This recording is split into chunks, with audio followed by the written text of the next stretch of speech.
அனைவருக்கும் வணக்கம். இன்றைக்கி நாம் நம்மளுடைய சேனலில் என்ன பதிவுகள்லாம் பார்த்து தெரிஞ்சுக்க போகிறோம் அப்படின்னு பார்த்தீங்கன்னா, துலாம் ராசி நேயர்கள் அனைவருக்குமே அடுத்து வரக்கூடிய 7 நாட்களானது எப்படிப்பட்ட நாட்களாக அமைய போகிறது, மேலும் இந்த காலகட்டத்தில் நீங்கள் முக்கியமாக என்ன செய்யணும் செய்யக்கூடாது, மேலும் கிரகங்களுடைய அமைப்பால் உங்களுக்கு என்ன மாதிரியான மாற்றங்கள் நடக்க போகுது, அது மட்டும் இல்லாமல் இந்த 7 நாட்களில் ஏதாவது கெடு பலன்கள் நடக்க இருந்தால் அந்த கெடு பலன்களில் இருந்து விடுபட நீங்கள் என்ன மாதிரி விஷயத்தெல்லாம் மேற்கொள்ள வேண்டும் அப்படிங்கிறத பற்றி நம்ம இன்றைக்கி இந்த வீடியோ பதிவுகளில் முழுமையாக பார்த்து தெரிஞ்சுக்க போகிறோம்.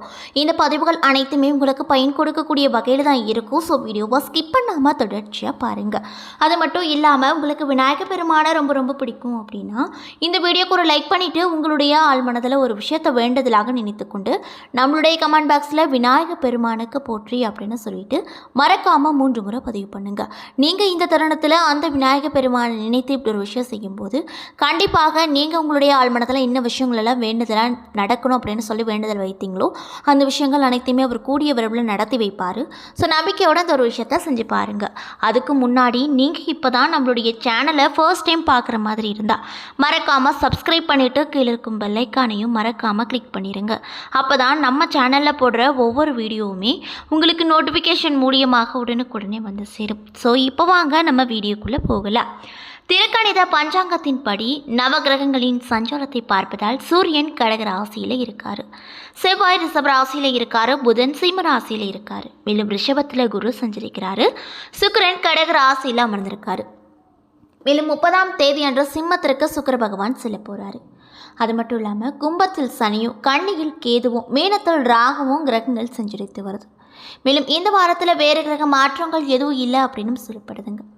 சந்திரன் இந்த மீனம், மேஷம், ரிஷபம், மிதுனம் ஆகிய ராசிகளில் பயணம் செய்கிறாரு.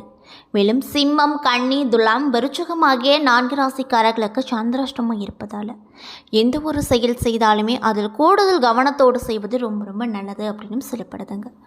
மேலும் இந்த வார கிரகங்களின் சஞ்சாரங்கள் மற்றும் கூட்டணி பார்வைகளால் இந்த துலாம் ராசி நேயர்கள் அனைவருக்குமே அடுத்து வரக்கூடிய 7 நாட்கள் எப்படிப்பட்ட நாட்களாக அமைய போகிறது, முக்கியமாக நீங்கள் இந்த காலகட்டத்தில் என்ன செய்யணும் செய்யக்கூடாது என்பதை பற்றி முழுமையாக இந்த வீடியோவில் பார்த்து தெரிஞ்சுக்கலாங்க. ஸோ வீடியோவை ஸ்கிப் பண்ணாமல் பாருங்கள். தர்மம் மற்றும் அதர்மங்களுக்கு ஏற்றாற்போல பலன்களை கொடுக்கக்கூடிய சுக்கிர பகவானை அதிபதியாக பெற்றிருக்கக்கூடிய ராசிக்காரங்க தான் துலாம் ராசி நேயர்கள். மேலும் உங்களுக்கு இந்த 7 நாட்களில் சூரிய பகவான் 10வது இடத்துல அமரப்போகிறார். இதனால் வெளியிடத்தில் உங்களுடைய செல்வாக்கு கொடிகட்டி பறக்கலாம். ஆனாலுமே வீட்டுக்குள்ளே நீங்கள் வீட்டில் பூச்சி போல தான் காணப்படுவீங்க. உங்கள் பேச்சுக்கு எந்த மரியாதையும் கிடைக்காது. அதற்கு தகுந்தாற் போல நடந்து கொள்ளுங்க. மேலும் சந்திர பகவானுடைய இடப்பெயர்ச்சி கூட இந்த காலகட்டத்தில் உங்களுக்கு ஏற்றமான பலன்களை மட்டுமே கொடுப்பார். இதில் எந்த ஒரு சந்தேகமே இல்லை. மேலும் உங்களுக்கு வருமானம் பெருகும், பழைய கடன்கள் அடைப்பீங்க, புதிய முயற்சிகளில் இறங்குவீங்க. மேலும் செவ்வாய் பகவான் உங்கள் ராசியில் இந்த 7 நாட்களில் 8வது இடத்துல அமர்வதால் உங்களுக்கு இந்த காலகட்டம் எப்படி இருக்கும் அப்படின்னு பார்த்தீங்கன்னா புதிய முயற்சிகளில் இறங்குவீங்க. அது மட்டும் இல்லாமல் இளம் வயதில் இருக்கக்கூடிய தம்பதிகள் புரிந்துணர்வு இல்லாமல் பிரிந்து செல்வதற்காக கோர்ட்டை அணுகுவாங்க. மேலும் உயர்ந்த மனிதர்களின் ஆலோசனையால் மாற்றங்கள் ஏற்படும். மேலும் புதன் பகவான் இந்த 7 நாட்களில் உங்கள் ராசியில் 11வது வீட்டில் அமர்றாரு. இதனால் 1க்கு 2ஆக லாபம் வரும் என்று ஆசை வார்த்தைகளை காட்டி உங்களை ஏமாற்ற நினைப்பாங்க. அதனால் பார்த்து விழிப்போடு நடந்து அதிலிருந்து விடுபட நீங்கள் முயற்சி செய்யுங்க. மேலும் குரு பகவான் இந்த 7 நாட்களில் உங்கள் ராசியில் 8வது இடத்துல அமரப்போகிறாரு. இதனால் குடும்பத்தில் குழப்பங்கள் விலகும், குதூகலம் மேலோங்கும். தனியார் துறை ஊழியர்கள் உழைப்புக்கேற்றவாறு வருமானம் பெறுவார்கள். மேலும் சுக்கிர பகவான் உங்கள் ராசியில் இந்த 7 நாட்களில் 8 மற்றும் 9ஆம் வீட்டில் பயணம் செய்வதால் உங்களுக்கு என்ன மாதிரியான மாற்றங்கள் தருவார் அப்படின்னு பார்த்தீங்கன்னா கலைத்துறையில் இருக்கக்கூடியவங்களுக்கு சில போராட்டங்களை சந்திக்க வேண்டிய நிலைகள் வரும். திருமண நிகழ்ச்சிக்காக செலவுகள் செய்ய வேண்டிய கட்டாயங்கள் உண்டாகும். மேலும் சனி பகவான் உங்கள் ராசியில் இந்த 7 நாட்களில் 5வது இடத்தில் அமர்வதால் பழைய வீட்டை புதுப்பித்து அலங்காரம் செய்வீங்க. மேலும் புதிய வீடு கட்டுவதற்கான திட்டங்களை செயல்படுத்துவீங்க. மேலும் இந்த 7 நாட்களில் ராகு பகவான் உங்கள் ராசியில் 6ஆம் வீட்டில் அமர்வதால் குலதெய்வ கோவிலுக்கு செல்வீங்க. மேலும் கேது பகவான் உங்களுடைய ராசியில் 12வது இடத்தில் அமர்வதால் பெரியோர்களின் நல்லாசியால் அனுகூலமான விஷயங்கள் கண்டிப்பாக உங்களுக்கு நடக்க போகுது. இதனால் ரொம்பவே மனமகிழ்ச்சியோடு காணப்படுவீங்க அப்படின்னு சொல்லப்படுதுங்க. மேலும் உங்களுக்கு 30 மற்றும் 31ஆம் தேதிகளில் சந்திராஷ்டமம் இருப்பதால் எந்த ஒரு செயல் செய்தாலுமே அதில் கூடுதல் கவனத்தோடு செய்வது ரொம்ப ரொம்ப நல்லது அப்படின்னு சொல்லப்படுதுங்க. மேலும் ஒவ்வொரு ராசிக்குமே 3 நட்சத்திரங்கள் அடங்கியிருக்கும். அந்த வகையில் துலாம் ராசிக்காரர்களுக்கு என்னென்ன நட்சத்திரங்கள் அடங்கியிருக்கு அப்படின்னு பார்த்தீங்கன்னா சித்திரை 3 மற்றும் 4ஆம் பாதங்கள், சுவாதி, விசாகம் 1, 2, 3 பாதங்கள் இன்னும் 3 நட்சத்திரங்கள் அடங்கியிருக்கு. கிரக நிலையை பொறுத்தவரையில் பஞ்சமஸ்தானத்தில் சந்திரன், சனி, ரணருண ரோகஸ்தானத்தில் ராகு, அஸ்தமஸ்தானத்தில் குரு, செவ்வாய், தொழில்ஸ்தானத்தில் சூரியன், புதன், சுக்கிரன், அயன சைன போகஸ்தானத்தில் கேது என கிரக நிலைகள் அமைஞ்சிருக்கு. மேலும் உங்களுக்கு இந்த 7 நாள் எப்படி இருக்கும் அப்படின்னு பார்த்தீங்கன்னா, தடைப்பட்ட காரியங்கள் தடை நீங்கி நன்றாக நடந்து முடியும். வாக்குவன்மையால் நன்மைகள் ஏற்படும். அது மட்டும் இல்லாமல் தொழில் மற்றும் வியாபாரம் எதிர்பார்த்த வளர்ச்சி பெறும். பழைய பாக்கிகள் அனைத்துமே வசூலாகும். நீண்ட நாட்களாக நடக்க முடியாது அப்படின்னு நினைத்த ஒரு காரியம் இந்த காலகட்டத்தில் நிச்சயமாக நடக்கும். மேலும் உத்தியோகத்தில் இருப்பவங்களுக்கு இந்த 7 நாட்களானது நிர்வாக திறமை வெளிப்படும். மேலதிகாரிகளின் ஆதரவு கிடைக்கும். சக ஊழியர்களிடம் நீங்கள் எதிர்பார்த்த உதவிகள் கிடைக்கப் போகுது.